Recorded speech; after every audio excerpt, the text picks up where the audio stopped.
What could be the right answer of this question? Is it across or through? Surely you also will get confused here. So, to overcome our confusion, let's have a look at the question. Our question is comparing dash species is not as simple as generally expected. An elephant will have a larger brain than a human simply because it is a large beast. Options are to, over, through, across. To and over can be straight to be taken now because both grammatically and contextually they're not at all making any sense. The confusion can be between through and across. To overcome this confusion, let's understand the difference between these two words. Across means movement, that is from one side to other.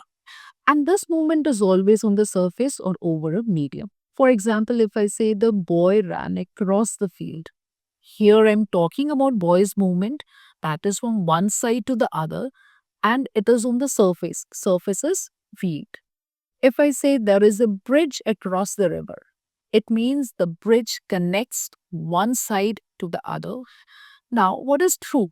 Through also means movement, but this movement is always inside or within something, or you can say into something. For example, if I say the train passed through a dark tunnel at a very high speed, I'm talking about train's movement, but this movement is inside something, within something, and that something is tunnel.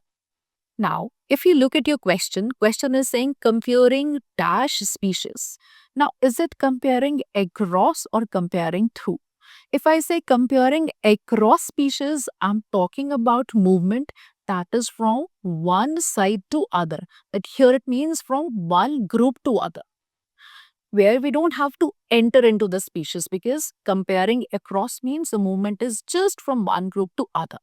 And if I say comparing through, here also I mean movement, but this movement should be within or into or inside the species, which is not possible. So, what can be the correct answer? Comparing across or comparing through? Yes, you are right. It should be comparing across.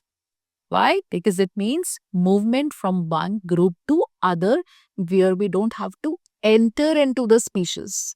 And if I say comparing through, here the movement should be within the species, which is not possible.